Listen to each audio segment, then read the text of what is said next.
Bom dia, irmãos, que a paz do Senhor esteja conosco. Deus abençoe a todos e que nós sejamos fortalecidos no Senhor, nosso Deus. Nós vamos estar iniciando esse culto e eu vou ler a epístola de Paulo, a 1 Tessalonicenses, capítulo 4, a partir do versículo 16. Depois eu vou ler também o capítulo 5. 1 Tessalonicenses, carta de Paulo aos Tessalonicenses, capítulo 4, versículo 16. Porquanto o Senhor mesmo, dada a sua palavra de ordem, ouvida a voz do arcanjo e ressoada a trombeta de Deus, descerá dos céus, e os mortos em Cristo ressuscitarão primeiro. Depois nós, os vivos, os que ficarmos, seremos arrebatados juntamente com ele entre nuvens, para o encontro do Senhor nos ares. E assim estaremos para sempre com o Senhor. Consolai-vos, pois, uns aos outros com estas palavras. A vinda do Senhor é certa e repentina. Capítulo 5.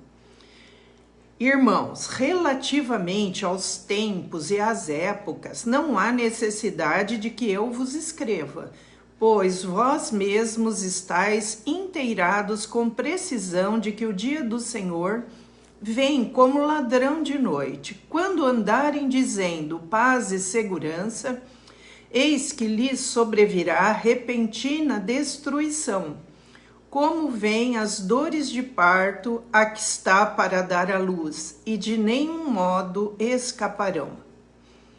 A necessidade de vigilância. Mas vós, irmãos, não estais em trevas, para que esse dia, como ladrão, vos apanhe de surpresa. Porquanto vós todos sois filhos da luz e filhos do dia.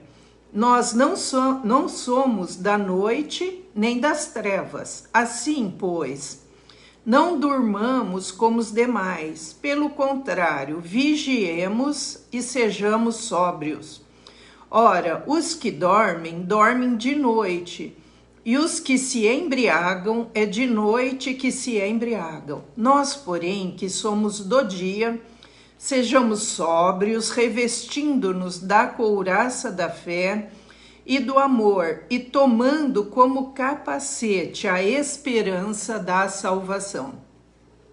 Porque Deus não nos destinou para a ira, mas para alcançar a salvação mediante nosso Senhor Jesus Cristo, que morreu por nós, para que, quer vigiemos, quer durmamos, vivamos em união com Ele.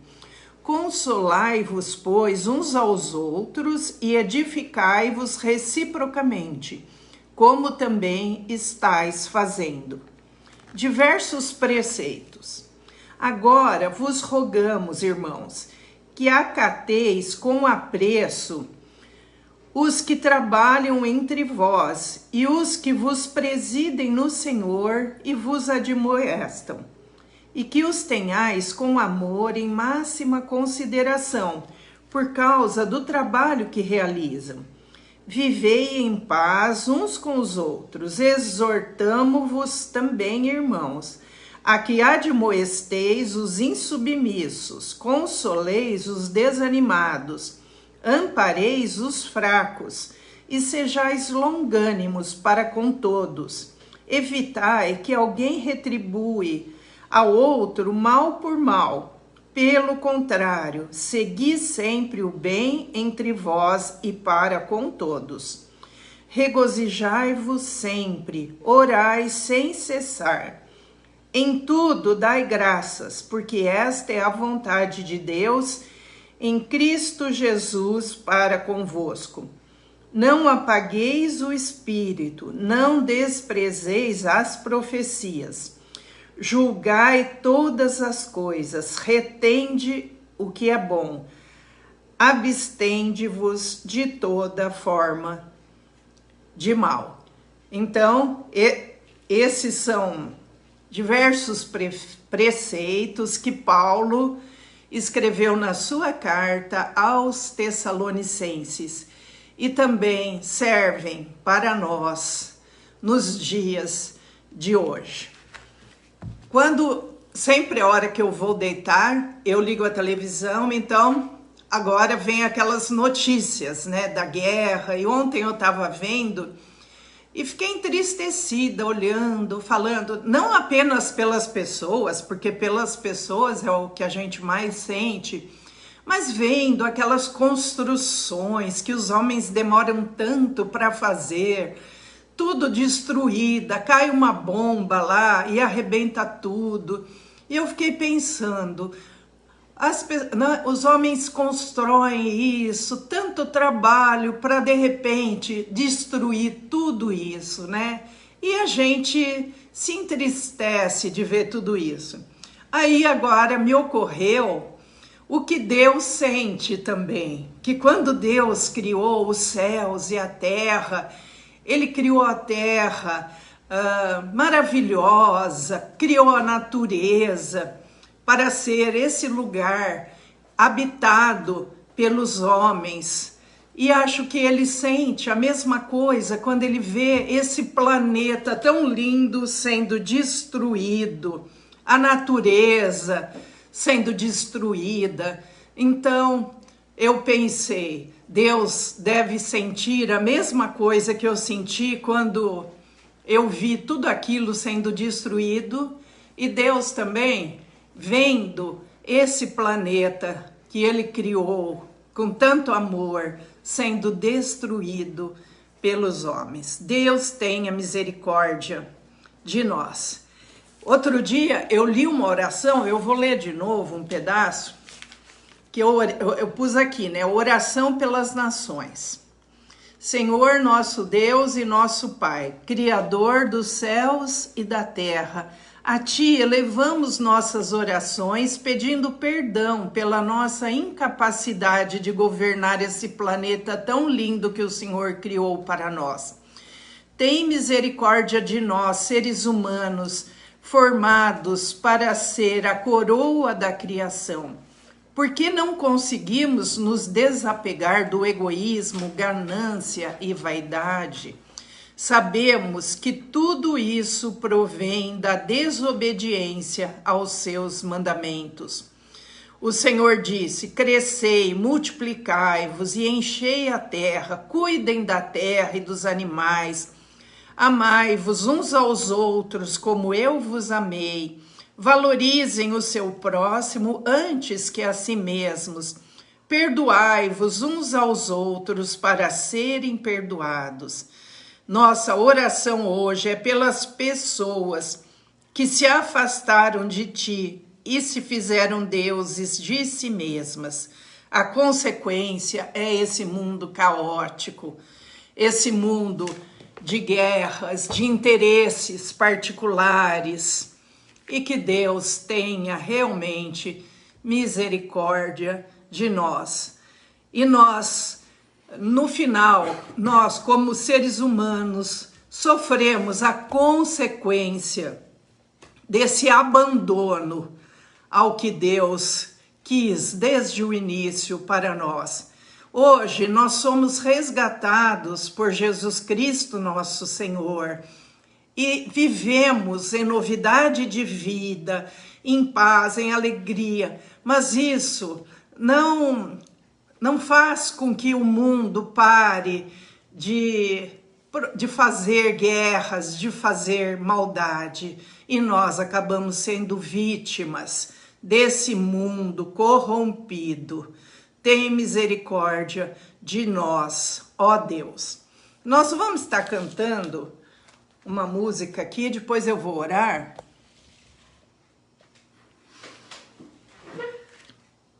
Você sabe. Tu és o Alfa, tu és o Ômega, no infinito, teu nome escrito está. Os teus mistérios não compreendo, porém entendo que devo te adorar.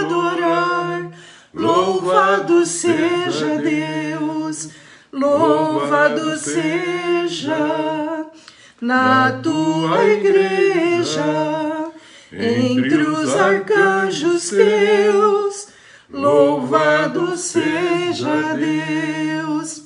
Quem são os homens para que lembres da existência dos vis mortais? Porém voltaste teus santos olhos da eternidade, mandando paz. Louvado seja Deus, louvado seja na tua igreja, entre os arcanjos teus, louvado seja Deus, louvado seja na tua igreja, entre os arcanjos teus, louvado seja Deus. Senhor nosso Deus, nosso Pai, nós te louvamos, louvado seja Deus, entre os arcanjos teus, louvado seja Deus. Ó, nós homens pequenos que somos diante da tua infinita criação, da tua sabedoria, da tua bondade, do teu poder, da tua misericórdia, que somos nós, pobres criaturas tuas. Tem misericórdia de nós, Senhor, seres humanos. Alcança, Senhor, a todos com tua tão grande salvação. Ó Jesus amado, nós te rogamos, Senhor, pela Ucrânia, pela Rússia, por aqueles países, pela Polônia, por todos aqueles países ao redor da Ucrânia que estão sofrendo, Senhor, com essa guerra. Ó Jesus amado, tem misericórdia de nós, pecadores, egoístas, interesseiros. Tem misericórdia, Senhor. Perdoa, Senhor, o pecado da humanidade. Eu rogo, Senhor, pelo presidente Putin, Senhor, pelo presidente da Ucrânia.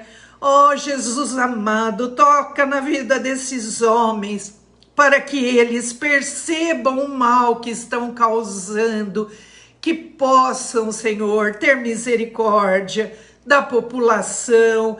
E, ó Senhor, só o Senhor pode estender a mão. Estenda a tua mão sobre eles, Pai, para que haja uma negociação, para que haja, Senhor, um cessar-guerra. Ó Jesus, nós clamamos a Ti, porque o Senhor é o Senhor de toda a terra. Sim.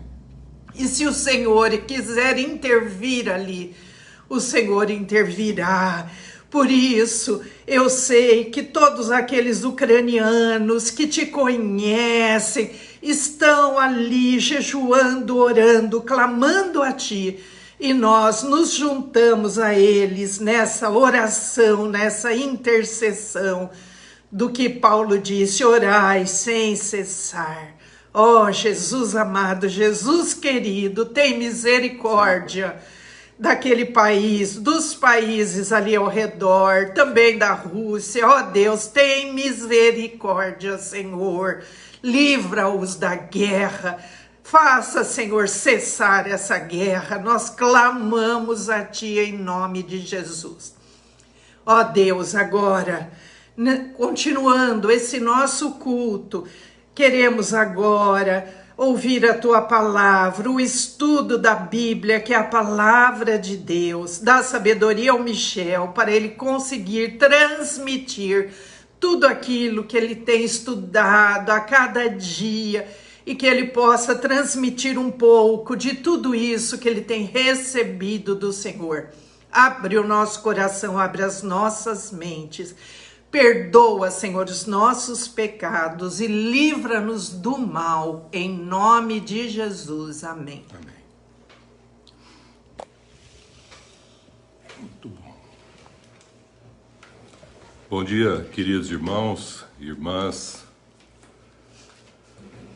Que seja um domingo que a gente possa refletir em tudo isso que está acontecendo e realmente meditarmos na palavra de Deus. E nós terminamos a vez passada falando Eclesiastes, onde o autor desse livro, Salomão, um rei muito sábio, falou que tudo é vaidade. Debaixo do sol, tudo é vaidade. Tudo que acontece voltará a acontecer. E assim há um contexto de mesmice.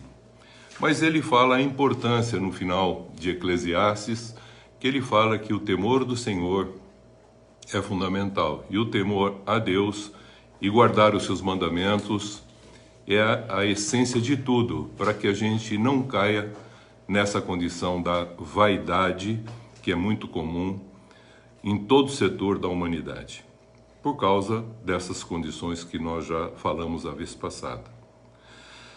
E nós falamos que tudo, desde que nós nascemos e que nós morremos, nós vivemos. E colocamos sempre uma palavra entre os dois pontos extremos que Salomão colocou em Eclesiastes 3. E terminamos falando que há tempo de guerra e há tempo de paz. E falamos que entre o tempo de guerra e o tempo de paz é sermos vencedores. A palavra ser vencedor, o ser vencedor, o que é ser vencedor? A gente perguntaria, vencer o quê? Se a guerra tem que lutar, lutar contra quem? Contra o quê? Essa é a pergunta que a gente faz. Então, o tema que hoje eu quero trabalhar é o ser vencedor. Que enquanto vivemos essa vida, haverá tempos de guerra e haverá tempo de paz. E entre esses dois, Jesus diz, não atemorize, não perturbe o vosso coração, não turbe o vosso coração. Deixo-vos a minha paz vos dou, mesmo em tempo de guerra. E aí, há uma afirmação importante em Tiago, que eu quero compartilhar com os irmãos, para o tema de hoje. O ser vencedor. Quero trabalhar um pouquinho sobre isso. O que a Bíblia fala a respeito? Tiago, capítulo 4, a partir do versículo 1, Tiago faz a seguinte consideração. De onde procedem guerras? Essa palavra guerra vem de um radical, de uma origem, de uma palavra indo-europeia, pau, que vem de pali, que tem o sentido de palestra, que vem depois de falar, mas que é um sentido também de guerra. E contendas, que vem de uma palavra mash, ou mash, que é, no grego, um sentido também de contenda por falar. Então, tem lutas, pali. Guerra, pali, lutas. E também contendas, falar. E é o que a gente está vendo acontecendo hoje. É sobre isso que eu quero trabalhar o que Tiago fala. Ele diz assim, de onde procedem então as guerras, essas lutas e essas contendas que há entre vós? De onde, senão, dos prazeres que militam na vossa carne? Cobiçais, e nada tendes, matais e invejais, e nada podeis obter. Viveis a lutar, pali, e a fazer guerras. Nada tendes, porque não pedis. Pedis e não recebeis, porque pedis mal, para esbanjardes em vossos prazeres. Aqui ele diz, infiéis. Isso é, não tem fidelidade, não tem fé. Não compreendeis que a amizade do mundo, presta atenção, A amizade do mundo, das coisas que há no mundo. Quem tem amizade por isso é inimigo de Deus. Aquele, pois, que quiser ser amigo do mundo, constitui-se inimigo de Deus. Ou supondes que em vão afirma a Escritura, é com ciúmes que por nós anseia o Espírito Santo, que ele fez habitar em cada um de nós. Depois, se você quiser, você vai continuar lendo. Eu gostaria de parar aqui para meditarmos essa origem de guerras e contendas. Então, nós falamos que entre o tempo de guerra, haverá tempos de guerra. Por causa do quê? Dessa condição do ser humano. E haverá também tempos de paz. Mas aquele que está em Deus, ele tem paz, mesmo que não haja esse sentido de lutas e de guerra. Porque ele é uma nova criatura em Cristo Jesus. Para ser vencedor, você tem que lutar, a gente sabe disso. E o que a Bíblia está falando a respeito de lutar? Como que você vai lutar diante dessas condições que nós estamos vivenciando? Para ser vencedor, você tem que lutar. E aí você fala assim, bom, para ser vencedor, eu quero ser vencedor. Mas eu estou querendo vencer o quê? Quem eu quero vencer? Essa é a primeira pergunta.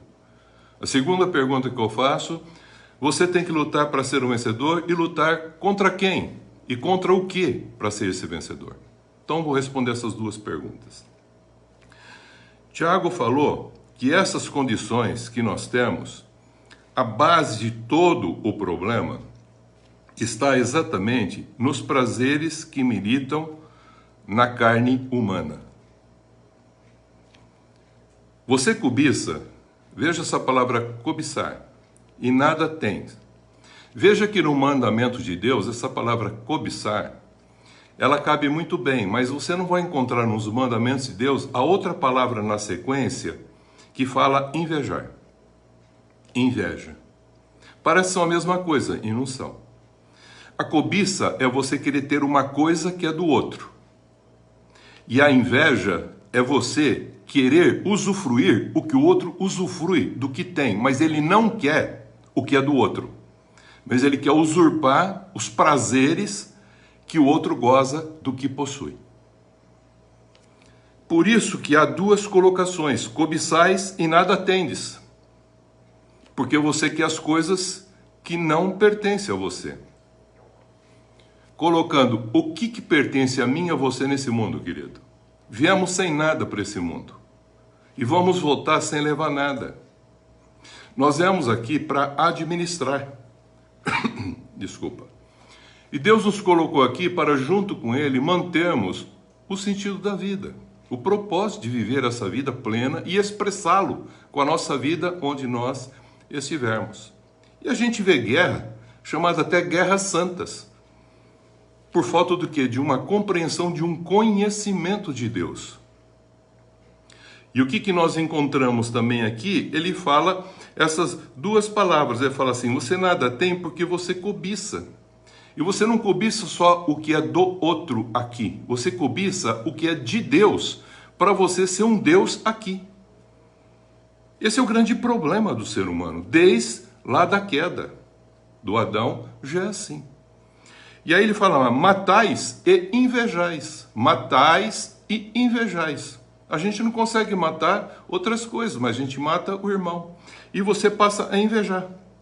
E o que é inveja? É querer usufruir do que ele tem, mas você não quer ter o que ele tem. Apenas usufruir aquilo que aquilo proporciona como prazer. Por isso que ele começou a falar, nos prazeres que militam na vossa carne. Isso é muito extenso e profundo para você discutir, não cabe no tempo, mas é interessante você meditar nisso. Ele diz mais, aí vocês fazem guerra e nada tem, porque vocês não pedem. Se vocês pedissem e vivessem em comunhão comigo, Jesus mesmo falou, peça em meu nome e tudo farei, e tudo darei. Pedis e vocês não recebem porque vocês pedem mal, para esbanjar nos vossos próprios prazeres. Aí ele usa uma palavra assim, infiéis. Não compreendeis, veja, não é entender não, é compreender espiritualmente, não entendeis que a amizade do mundo é inimiga de Deus, porque tudo que você ama aqui é para você administrar. quer o pouco que ele te dá em termos de talentos, quer o muito que ele te dá em termos de talentos, ou até mesmo financeiramente. Tudo, quer o pouco, quer o muito, nós temos que administrar. Mas o ser humano, ele não pensa assim, ele continua buscando os seus direitos, privilégios, aqui, das coisas que ele tem e possui, achando que é dele. Nada, queridos, nada nos pertence. Somos administradores com Deus desse reino que está aqui. Mas, em lugar de reinarmos, entrou o que aqui? O império de trevas. Entrou o mal. Por isso que nós vamos ter que lutar contra quem? Aí você fala assim, contra as forças do mal. Como é que você vai lutar contra uma força do mal? Com que arma que você vai usar? A palavra de Deus diz que nós temos armas espirituais. E como que você vai lutar contra armas de guerra? Canhão, balas, projéteis, granadas. Como vai lutar contra isso? Que jeito você vai lutar contra isso? É sobre isso que eu quero conversar. Por isso que ele fala, aquele, pois, que quiser ser amigo do mundo, constitui-se inimigo de Deus. Então, enquanto o homem natural, querido, vou agora caminhar. Enquanto o homem natural continuar pensando e insistindo em seus interesses próprios, de direitos aqui, debaixo dos céus, isso é vaidade. E ele fala mais, buscando seus direitos, buscando seus privilégios, buscando seus prazeres carnais, e não sendo um bom administrador de tudo que Deus colocou na sua mão, quer seja pouco ou quer seja muito. E ele falou assim, o pouco que eu te dei, entra no reino do meu Pai depois, porque soube administrar. Mas teve gente que recebeu muito e achou que era dono, inclusive aqui do mundo. Se não se fez Deus aqui no próprio mundo, como muitos se fizeram na história da humanidade. E Deus está falando que enquanto esse homem natural não compreender a graça revelada em Cristo Jesus, buscando seus direitos, privilégios, seus interesses próprios, o que vai acontecer? Guerra. A pessoa vai ficar irada. Em lugar de trabalhar a ira num sentido positivo, ela trabalha num sentido negativo, de ódio, de raiva, de cobiça, de inveja. Vai ter que brigas, vai ter desavenças, para obter o quê? Seus interesses, seus prazeres carnais. O homem natural, sem comunhão com Deus, ele passa a ficar sujeito, queridos, ao mal e se torna protagonista do mal. Então nós temos que lutar contra duas coisas: forças espirituais do mal e também não ser um protagonista do mal, abrindo brechas para que o mal usa a gente para ser o quê? Um protagonista da própria condição do mal. Para você ser um vencedor do mal, você precisa estar em comunhão com Deus. Então Deus está proporcionando toda uma obra, fazendo e dando condições através dela para você reconciliar com Ele e voltar a conhecer Ele do jeito que Ele é. Para você se tornar um protagonista do mal, veja, para você ser um vencedor do mal, você faz o quê? Vou repetir. Entre em comunhão com Deus. Submeta-se a Deus. Tema a Deus. Guarda os seus mandamentos. Viva plenamente na comunhão com Ele, fazendo a sua vontade. Você está já lutando contra o mal. E você vai ter que lutar contra isso de uma maneira espiritual, mas não vão ter armas físicas, vão ser armas espirituais. Segundo, para você não se tornar um protagonista do mal, você precisa lutar contra o mal que há em você mesmo. Nós comemos o bem e o mal. E o mal está em nós. Nós vamos ter que lutar contra ele que está em nós. Lutero já dizia, o meu maior inimigo sou eu mesmo. Porque Paulo também afirma em Romanos 7, o bem que eu quero fazer, eu não faço. Mas o mal que eu não quero fazer, esse eu faço. Aí eu acabo vendo que o pecado habita em mim. E por que eu faço? Ele falou, por causa do pecado. E ele conclui Romanos 7 dizendo e fazendo uma pergunta: quem me livrará do corpo dessa morte? Dessa condição em que eu quero fazer o bem e não consigo, porque o mal, ele sobrepuja. Ele falou assim, Jesus Cristo, que morreu e ressuscitou.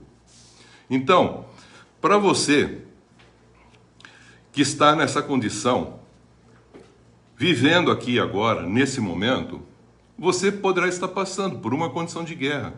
E guerra no sentido mesmo física. E você tem que entender que atrás desses que estão fazendo essa guerra, tem um sistema de mal operando.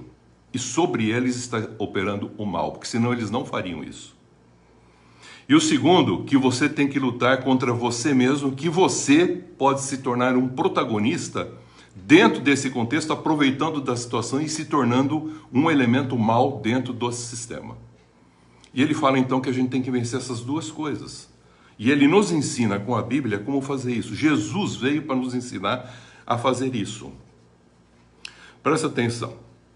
Quando você mantém comunhão com Deus, você vai receber a armadura de Deus. Efésios 6, de 10 a 12. Aí, a nossa luta que ele fala, são armas espirituais. Vem a palavra palê, que vem de uma luta que você faz para vencer o mal, vencer o maligno. Aí você pergunta, como é que eu vou vencer o maligno que está sentado nos lugares celestiais, que Cristo está lá sentado e o mal está atuando nesses lugares celestiais? Como que eu vou vencer isso? Vou explicar. É simples.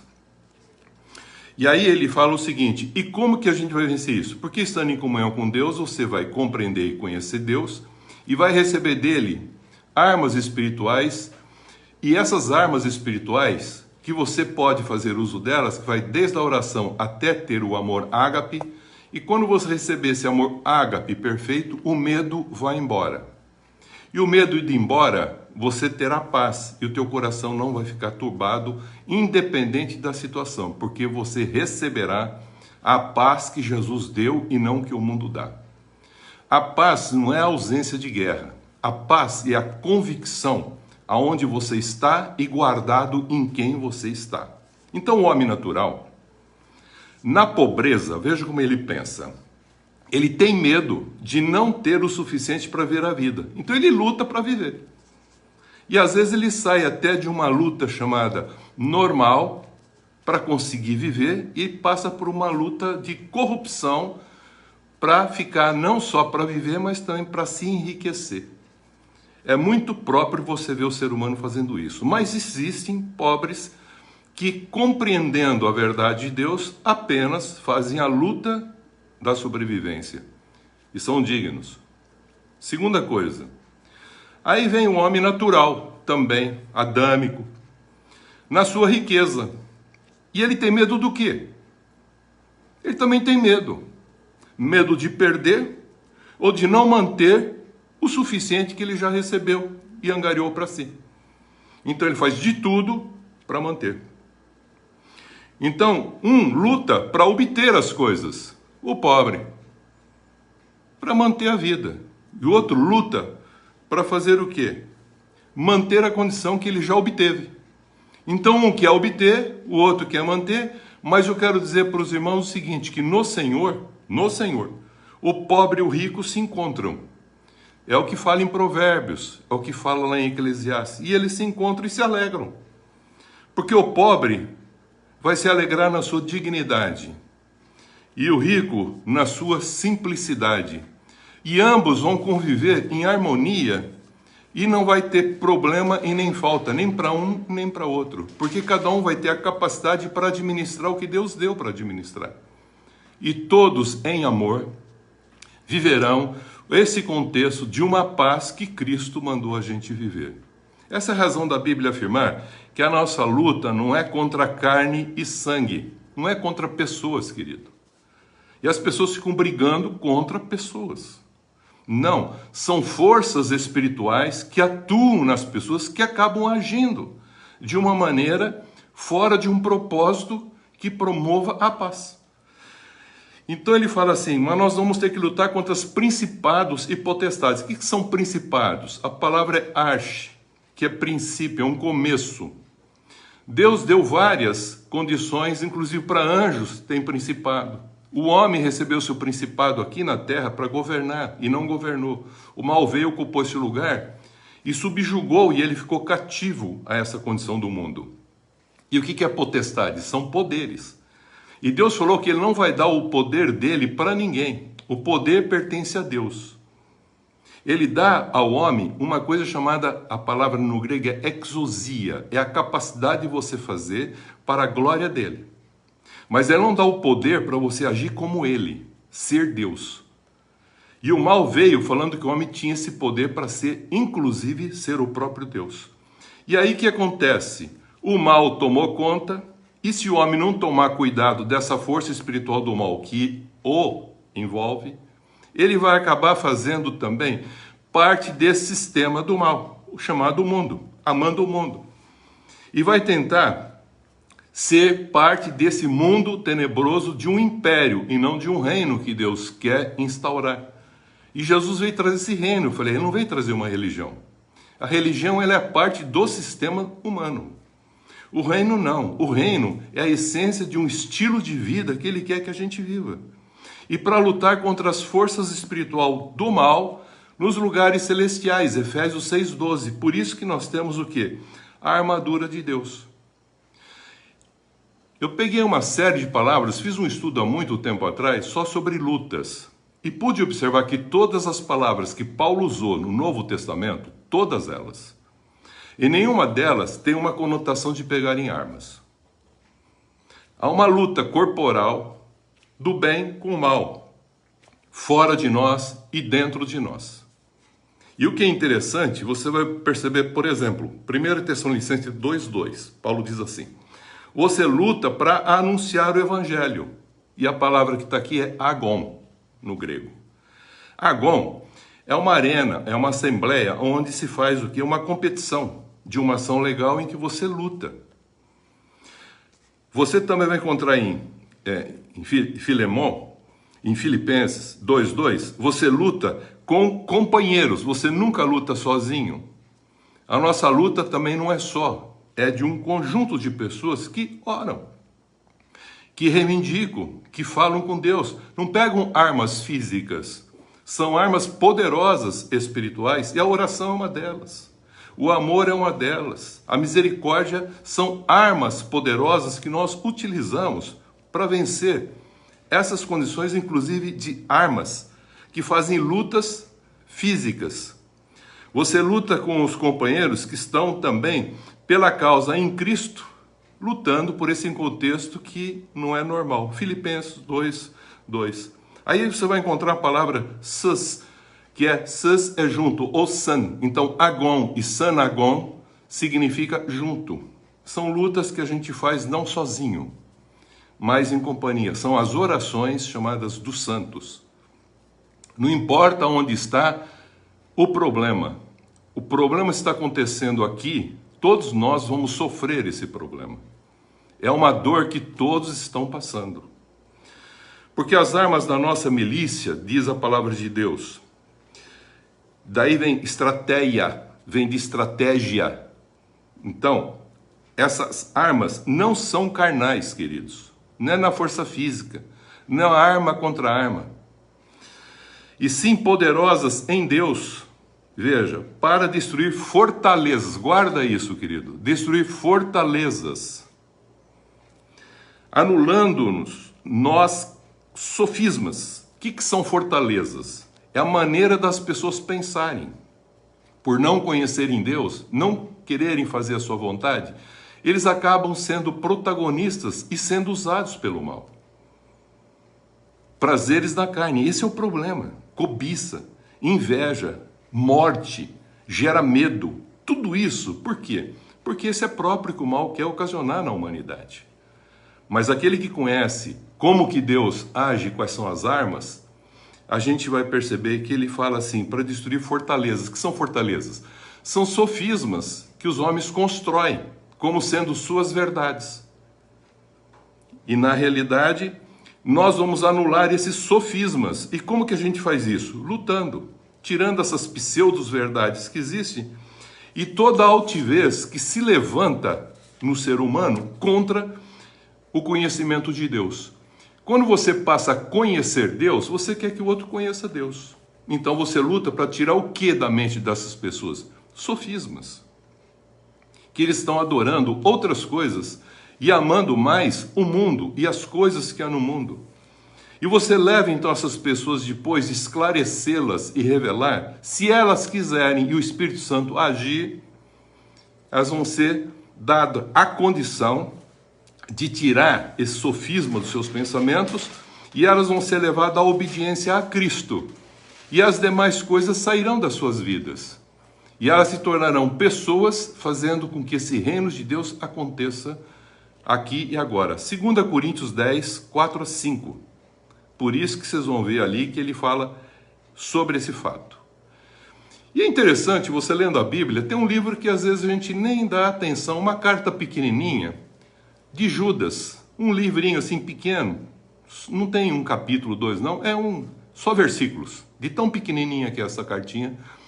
Judas falou que quando ele estava pensando em falar sobre a fé comum, daquilo que Deus deu em Cristo Jesus para todos aqueles que aceitam Jesus, ele resolveu falar alguma coisa a mais do que o sentido da fé. E ele começa falando na sua carta, no versículo 1 e 2, ele revela o seguinte: você sabe quem são esses que batalham?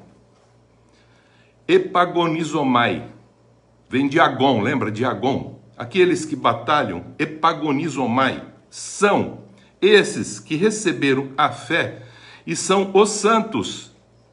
Não são os crentes, são os santos que receberam a fé, são os que foram chamados. Ele fala assim, chamados, isto é, os que ouviram esse chamado. Os amados em Deus.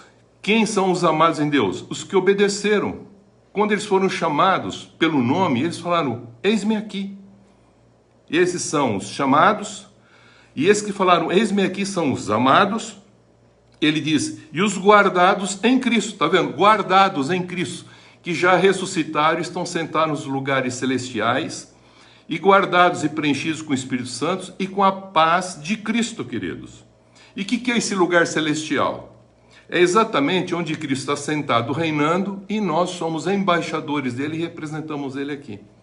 Como que nós fazemos então para lutar essa luta? É simplesmente, são aqueles que têm e que aumentam, que o próprio Judas fala, eu quero que vocês não só tenham, mas também que aumente cada vez mais, vocês que são, vou repetir, chamados, amados e guardados em Cristo, que aumente a sua misericórdia, que aumente a paz, tá vendo? E que aumente o amor ágape, desinteressado por todas as coisas desse mundo, para expressar o Pai Celeste.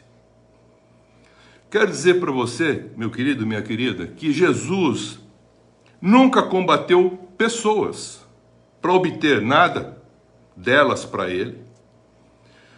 E ele veio para servi-las, e não para obter delas. E nem para ficar livre delas. Tem gente que faz de tudo, inclusive para ficar livre do outro. E até faz uma lutinha para ver se empurra o outro para bem longe. E não só mata com instrumento físico, mas também mata às vezes com a própria palavra. Mas Jesus combateu o bom combate e nos ensinou a combater, como Paulo falou, eu combati o bom combate, guardei a fé e completei a carreira. E vou voltar para o Pai para prestar conta. Então ele deixa muito claro que Jesus também, o que ele fez? O bom combate, ele passou para nós a verdade. Ele falou, eu sou o caminho, siga-me. Negue-se a si mesmo, toma a sua cruz e me siga. Receba a verdade.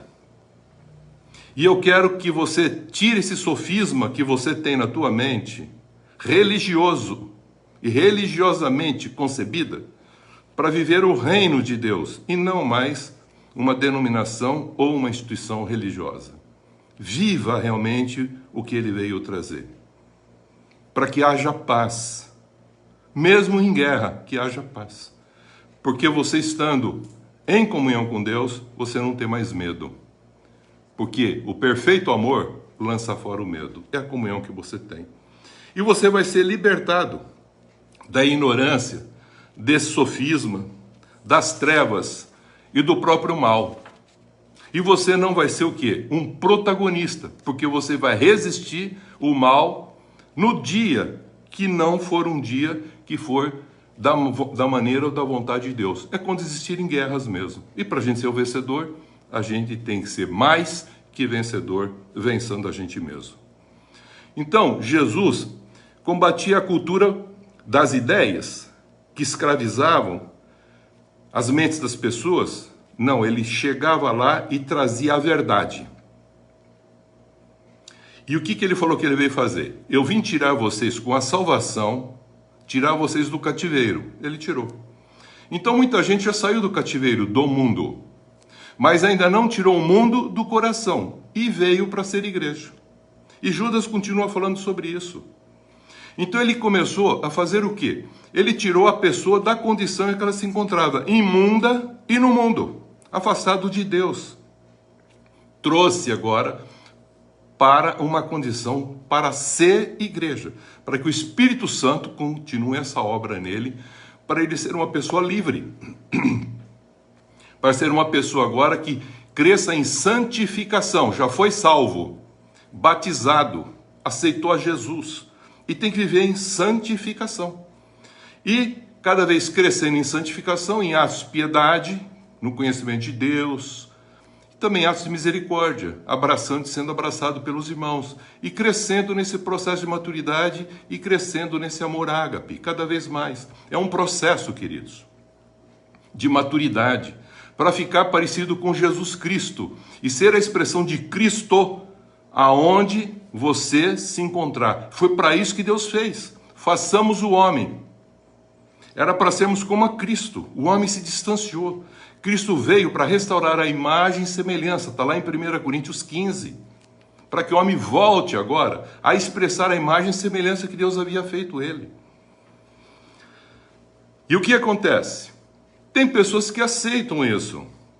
E, entendendo essa graça, eles agora vivem um processo de santificação que cabe à parte deles. Fazer a parte deles. Qual é a parte deles? Entendendo, e ele falou que nós devemos ser santo como Deus é santo e ser perfeito como Deus é perfeito. Isto é, alcançar esse contexto de justo e justificador das coisas, para sermos um justo, para fazermos a justiça. Já falamos sobre isso a vez passada. E sem esse sofisma na nossa mente, a gente começa a viver essa paz, essa alegria, esse gozo, independente das circunstâncias. Se as pessoas não querem ver e nem ouvir essa verdade em Cristo Jesus revelada por Deus, vão se manter rebeldes a essa condição da verdade. E o que vai fazer? Não tem como você transformá-las. Você não transforma ela na marra. Nem com religião, nem com coisa alguma. Tem gente que fala assim, eu vou levar alguém na igreja para melhorar. Às vezes a gente leva, como Jesus falou, e deixa ela pior do que ela estava. Porque muitas vezes Judas vai acabar falando o seguinte, em Judas 4 ele revela o seguinte, na sequência ele fala assim, revela que muitos que são livres do cativeiro do pecado, isto é, do mundo, Jesus os tira do cativeiro, mas ele falou que ele veio para tirar do cativeiro, abrir os olhos dos cegos, que todos nós somos, não vemos mais Deus, nós vemos o mal, não vemos o bem. E ele fala, e depois vai libertar da opressão para a gente viver o ano aceitável do Senhor, antes que haja o julgamento final. E o que acontece? Ele tira o homem do cativeiro, o homem é batizado, aceita Jesus, vai para ser igreja, e livre assim do mundo, não sendo mais imundo, e ele vem agora para tirar o mundo do seu coração, isto é, ser santo, eles se tornam, diz Judas, dissimulados. Se dizem cristãos, mas não são. Ou são libertinos. O que é libertinos? Vivem uma libertinagem. Após serem batizados e ouvirem a palavra de Deus. Continuam indo na igreja, mas estão vivendo uma vida desregrada. Embora libertos e salvos do pecado por Cristo, continuam cegos no entendimento do seu coração. O coração ainda não está o quê? Puro. A santidade não ocorre. Não tem comunhão, mas continua dizendo, sou salvo. e é salvo mesmo. É salvo, mas não está dando a responsabilidade do que ganhou. Está numa expectativa do que Deus ainda vai fazer por ele, vivendo de uma forma libertina e vivendo a libertinagem e se dizendo cristão.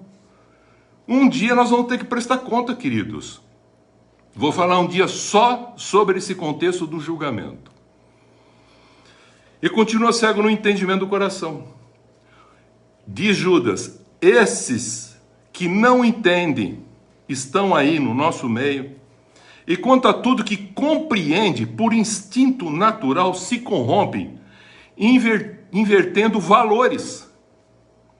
Deus fala para ser de um jeito, eles falam, não, nós analisamos, acho que pode ser assim também.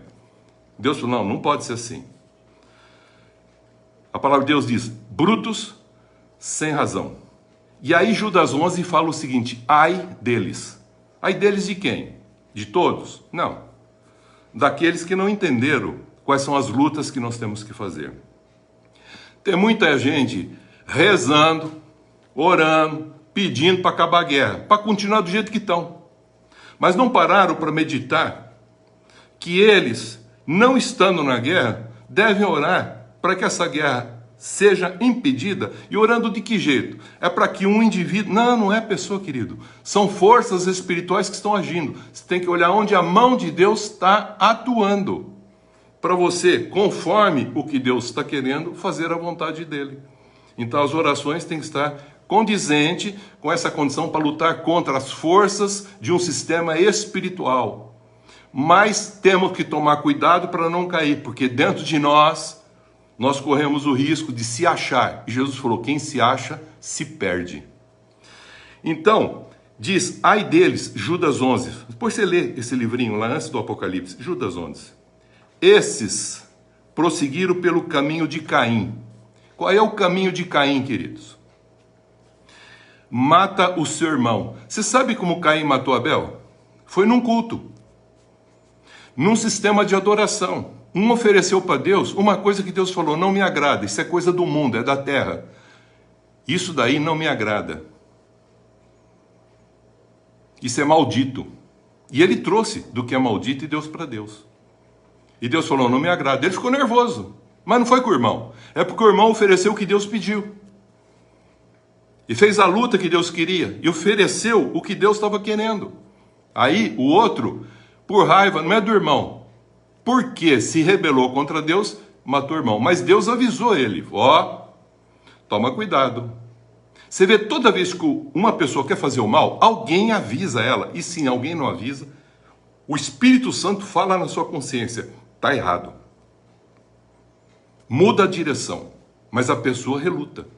Você pode ver Pilatos.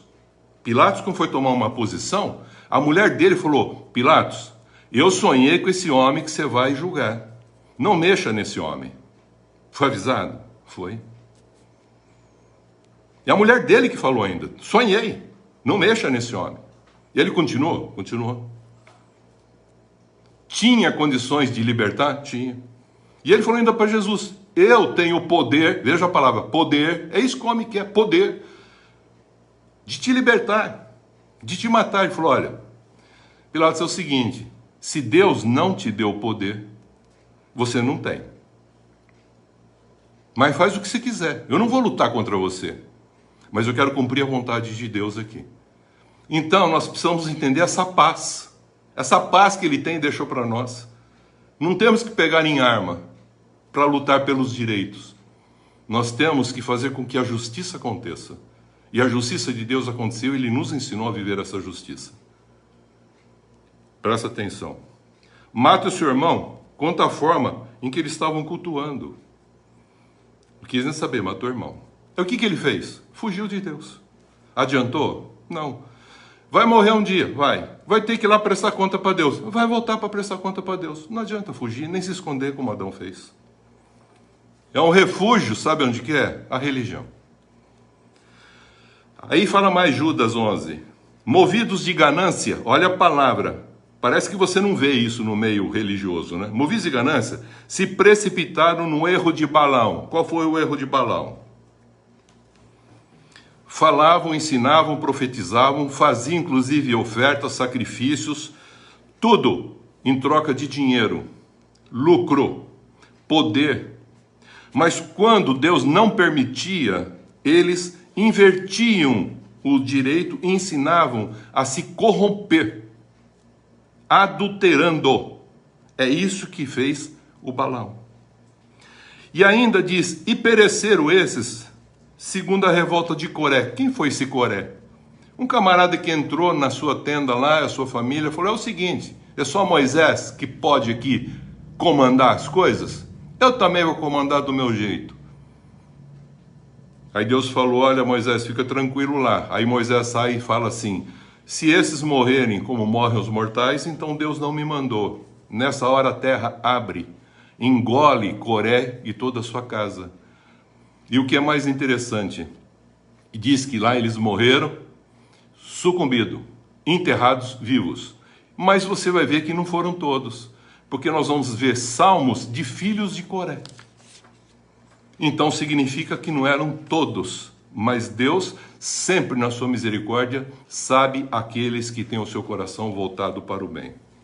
Então Jesus, querido, para a gente resumir aqui por causa do tempo, ao fazer uma faxina no templo, quando ele estava lá, ele não combateu doutrinas, ele não combateu também nem discutiu dogmas, nem também ideias, mas ele foi à razão e disse quais são os motivos que estava acontecendo o problema lá em Israel. Ele diz assim, vocês fizeram da casa do Pai um lugar de negócio. Interesse, poder, cobiça, ganância. E assim vai, erro de Balaão, e aí vai. É isso que é o que nós chamamos da iniquidade. Eles estavam precificando valores, inclusive das coisas de Deus. Valores quanto à amizade, valores de quem se comunga com quem, com que comunga, precificando, dando preço, negócio, fazendo negócio, mercenários. Não são pastores e bons pastores, são mercenários. Porque o bom pastor é Jesus Cristo. Todos os demais pastores são copastores. Jesus é o mestre, aquele que ensina a palavra de Deus e leva a pessoa a se religar com Jesus, é comestre. Então não existe dizer que existem, todos são pastores. Não, todos nós somos sacerdotes, chamados para fazer com que a expressão do reino de Deus aconteça. Por isso que Jesus morreu e com seu sangue nos comprou para ser reinos e sacerdotes. Só para dar um exemplo, tem gente que fala assim, eu que sou dentista, eu quero dar um exemplo para vocês. Quando uma pessoa tem um dente cariado, e às vezes já pegou a dentina, está perto da polpa, ou até já expôs a polpa, água dói dente? Você fala, não. Mas joga água num dente cariado, destruído, com a dentina exposta, com as fibras nervosas expostas, machucado. A água dói. Pode ser fria, pode ser quente, do jeito que for. Do jeito que bater, o arzinho que entra na boca dói. E não é só isso, doce, dói. Você fala, não, eu como doce. Fica com o dente cariado, expõe a polpa, deixa o doce bater lá na polpa. Você fala, dói. Então, querido, quero pegar esse exemplo para vocês entenderem que um coração que não está transformado, nem num processo de santificação, que está se santificando e tendo uma comunhão, esse coração tem machucados. E Jesus veio para curar. Ele é o bom pastor. Ele é o pastor e bispo das nossas almas. Ele veio curar o nosso coração. E é claro, se um coração está machucado, uma água, qualquer pessoa, água, que tocar naquele contexto do coração, naquela situação, a pessoa vai se irritar. Vai gritar de dor. Mas não tem.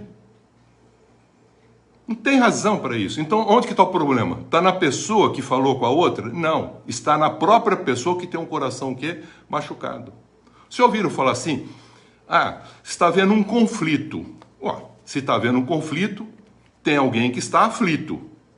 E quem tem conflito, que está em conflito consigo mesmo. Então o teu coração não está bom, está turbado. Se está turbado, qualquer situação vai deflagrar uma guerra, uma briga, uma luta, uma desavença. razão de Deus falar sempre o seguinte: seja forte e corajoso. Veja que o forte antecede a coragem. Ele não falou seja corajoso e forte, ele fala seja forte e corajoso. Não temas. É assim que ele fala com a gente. A coragem é a força que vem do coração. Um coração machucado pode ter força? Você fala, pode. Mas tem coragem? Você fala, não. Aí desanima. Por quê? Porque a marca de todos os discípulos de Jesus é a coragem. Atos 4:13, versículo 31, versículo 33. O mal usa também a coragem, que tem muita gente corajosa, para o mal, com o engano. Então eles adoçam o amargo e transformam o amargo em coisas doces. Você ouviu falar alguém que está ofendido? Quando você fala assim, eu estou ofendido. Ofendido vem de fenda. Então tem gente criando fenda nas suas vidas, fenda nos seus corações, machucados no coração, queimaduras, paixões no coração, como diz o Tiago. Porque abrem feridas nas suas próprias vidas, porque estão buscando seus direitos. E aí o que acontece? Eles acabam lutando por essas feridas.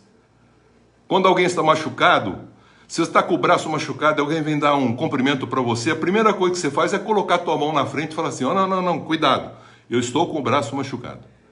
E como que você faz para o outro não tocar no teu coração? Não, cuidado, não fala nada porque meu coração está machucado. É assim? Não, você acaba falando, depois há uma briga, dá uma desavença. Mas não é só pelo machucado que acontece, mas também tem forças do mal rondando a todos nós. E a gente precisa estar resistindo e vigiando. Ele fala, vigiai e orai. São armas que nós precisamos. Numa guerra tem vigilância, mas também tem o quê? Oração. Quem sofre preconceito, queridos, preconceito, é porque abriu e criou os seus próprios conceitos. E colocou esses conceitos como os valores que ele briga para mantê-los. E se mostrar o que não é. Aí gera o que? Chamado preconceito. E ele tenta se valorizar nesse contexto de preconceito. E Judas, ele conclui falando umas coisas interessantes. Ele falou, tá vendo esses que estão no meio vosso? Com a roupa contaminada, ama e vê se cuida deles para eles saírem dessa condição. E sabe como ele classifica esses? Ele classifica assim. Eles são rochas imersas. Quem passar perto, quando menos espera, vai estar com a sua carcaça machucada e furada, afunda. São pessoas que levam outros para o fundo. Ainda mais, ele falou, eles comungam com vocês, eles comem com vocês. Ele fala mais, são pastores que a si mesmo se apacentam a si mesmo. Nuvens sem águas, impelidas pelo vento. Quando você tem uma esperança que a nuvem vai chover, molhar a terra, para que nasça, cresça as coisas, o vento leva e não tem água nenhuma, impelidas pelo vento. Olha como ele classifica essas pessoas crentes, cristãs, que dizem, mas que não são. Árvores em plena estação dos frutos, sem frutos, raiz morta. E o pior de tudo, ele fala, árvores também mortas, sem significado. Ondas do mar que espuma a sua sujidade. Veja a praia como fica suja na manhã. À noite balança o mar, suja tudo. Estrelas errantes. O que é uma estrela errante? Estrela que passa e apaga. E ainda ele conclui dizendo, e são murmuradores, descontentes, andam segundo as suas paixões, propalam grandes arrogâncias, aduladores dos outros para obter os seus interesses. O Senhor vai julgar todos eles, diz a palavra de Deus. Concluindo, queridos, eu quero dizer o seguinte. Fiz duas perguntas e quero encerrar com as duas agora. Da onde provém guerra? Tiago falou, de onde provém guerras e contendas que há entre vós? De onde? Ele falou dos prazeres que militam na vossa carne. Cobiça. Aí vocês não têm. E não pode ter, porque tudo pertence a Deus, vocês não administraram. Vocês matam para conseguir as coisas, só vai ficando pior. E depois vocês invejam, vocês querem, não é ter as coisas, vocês querem usufruir das coisas. Vou dar um exemplo. No mandamento diz assim, não cobiçará a mulher do próximo, mas no mandamento não fala, não invejará a mulher do próximo. Aí o cara olha para a mulher do próximo e vê uma mulher bonita, e ele cobiça. Teve alguém assim que fez isso no transcorrer da história? Teve, Davi. O homem do coração de Deus, por isso toma cuidado. Olhou Betsabá e criou uma série de problemas para si mesmo. Perceberam, queridos? Os irmãos estão entendendo o que eu estou falando? Está bem claro. Forças espirituais do mal. O mal fica ao derredor. Ao redor de nós estão os anjos. E ao derredor está o mal. Se você começar a querer viver sem a comunhão com Deus, os anjos vão embora. E aí encosta o quê? Os espíritos do mal. E você se torna um protagonista do mal.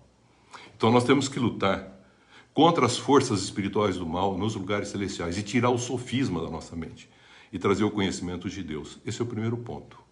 Precisa ser lutado. E todas as palavras que Paulo fala, ele fala que ele luta contra ele mesmo, para não ficar contrário ao que Deus está pedindo para ele falar e fazer. Ele tem medo de falar e não fazer. E muitos, Judas diz, eles não só falam, mas também fazem contrário ao que falam. Já em Jesus já existia isso no meio religioso da época. Aí ele falou, mas lutar então contra o que e quem? Ele falou, além das forças espirituais do mal, você vai usar as orações por armadura que Deus proporciona, Efésios capítulo 6, para você fazer essa luta. E você também vai tomar cuidado com você mesmo. E Paulo vai usar muitas palavras nesse sentido. Que ele luta consigo mesmo, que ele quer fazer o bem, mas que ele não consegue, mas que ele se esforça. Esse é ser mais que vencedor, cada vez mais melhorando a si mesmo. Essa é a luta que a gente tem que fazer.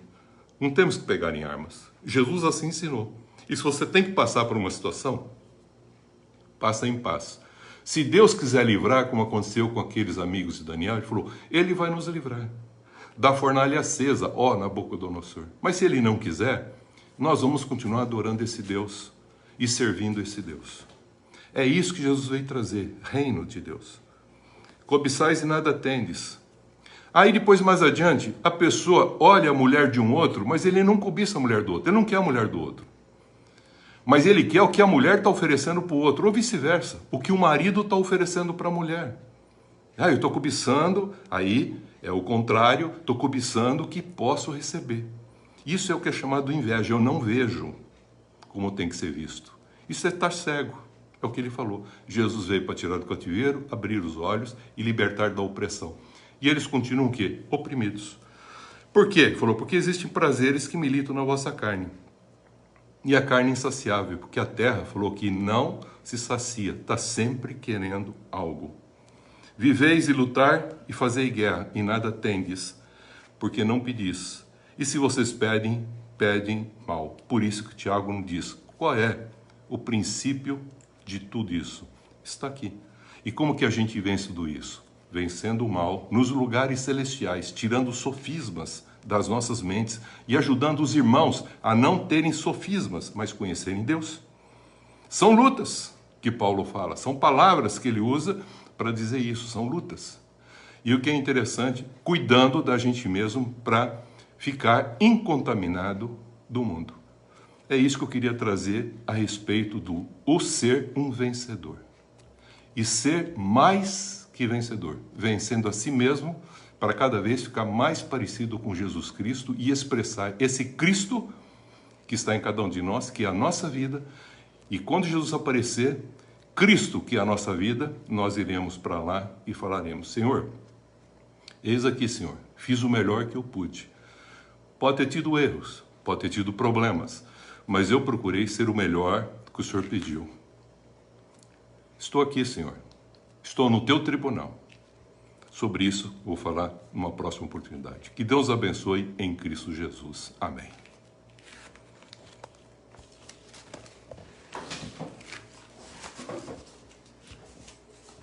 Amém. Vamos estar encerrando o nosso culto deste domingo. Vamos orar.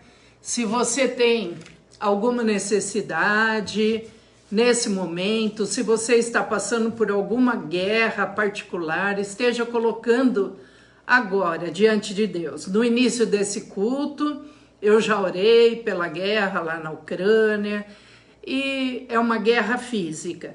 Mas se você está passando por uma guerra espiritual, uma guerra particular, esteja colocando diante de Deus e Ele te dará paz. Senhor nosso Deus, nosso Pai, muito obrigada, Senhor, pelas palavras de vida eterna, pelas palavras de sabedoria que consolam o nosso coração, nos dão sabedoria, entendimento, discernimento espiritual. Fortalece-nos, Senhor, eu, Michel, fortalece a cada um que está participando conosco, fortalece, Senhor, a todos que ainda ouvirão essas palavras de sabedoria. Ó Senhor, se alguém está passando alguma luta física, espiritual, Senhor, de doença física ou de alguma mágoa no coração, que o Senhor esteja estendendo a sua mão e essa pessoa receba a paz do Senhor. Amém. Que excede todo entendimento. Fica conosco, Senhor, neste domingo, no decorrer dessa semana, que estejamos a cada dia buscando em primeiro lugar o teu reino, a tua justiça, e as demais coisas o Amém. Senhor nos acrescentará. Amém. Obrigada, Senhor, pela semana que passamos, por tudo que o Senhor tem nos concedido. Nós te louvamos e te agradecemos por tudo. Em nome de Jesus. Amém. Amém. Nós iniciamos esta semana. E tomamos posse. Para nossas vidas. Para nossas famílias. Para nossos trabalhos. De uma semana de bênçãos. Uma semana de vitórias. Sempre confiantes nas promessas de Deus. E rejeitamos toda obra maligna contra nós. E que não sejamos usados pelo mal. Em nome do Pai, do Filho e do Espírito Santo. Amém. Deus abençoe a todos. Amém.